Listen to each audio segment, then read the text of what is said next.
Bonjour et bienvenue à toutes et à tous. Aujourd'hui, on revient sur un de nos articles récents, celui qui décortique le jeu Happy Mochi. Le titre, c'était Happy Mochi, mignon dehors, vicieux dedans. Ça donne le ton, hein? Oui, tout à fait. L'idée de cet article, c'était vraiment de partager notre expérience après l'avoir testé. On précise d'ailleurs, comme dans l'article, qu'on l'a acheté nous-mêmes sans lien avec l'éditeur. Voilà, transparence totale. Et dès le début, on posait cette image du mochi japonais, tout doux, tout mignon en apparence.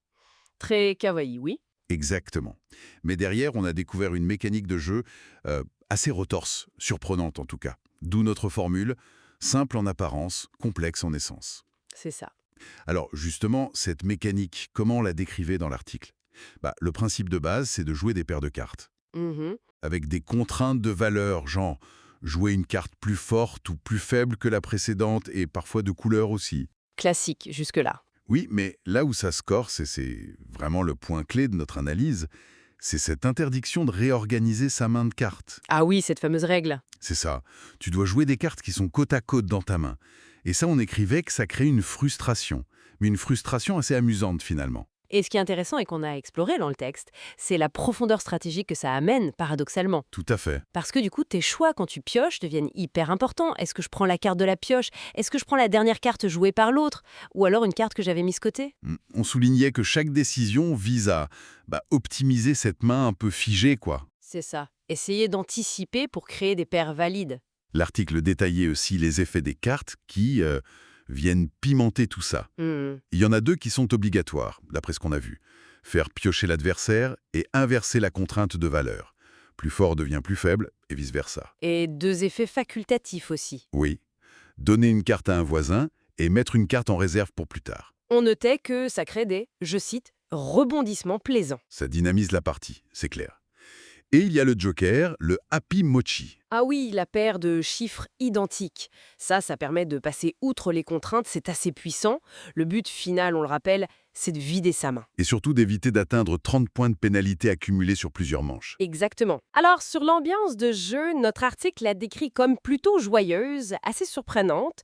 On faisait même une petite comparaison avec Uno. Ah oui, pour le côté familial où on aime bien embêter celui qui va gagner. C'est un peu ça. Mais on apportait une nuance importante dans l'article, le rôle de la chance. Il n'est pas négligeable. C'est vrai. On mentionnait que parfois, on peut avoir une mauvaise main, comme on dit, et là, c'est frustrant. Certaines manches peuvent aussi se finir très, très vite. Oui, un peu trop parfois.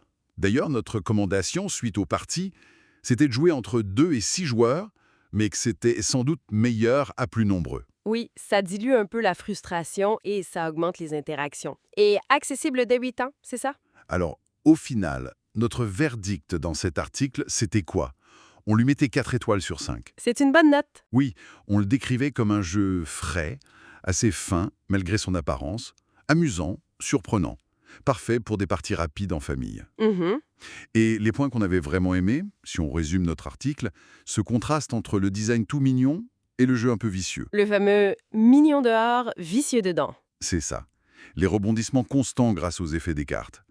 Et surtout, cette règle de non-réorganisation.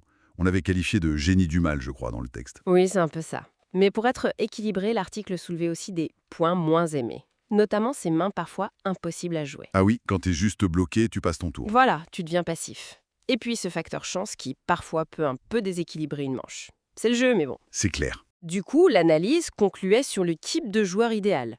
Pour ceux qui aiment les jeux rapides, un peu chaotiques, avec de l'interaction directe. Moins pour ceux qui ont besoin d'ordre, qui aiment bien ranger leurs cartes, ou qui supportent mal de perdre contre leur neveu à cause d'une mauvaise pioche. Exactement.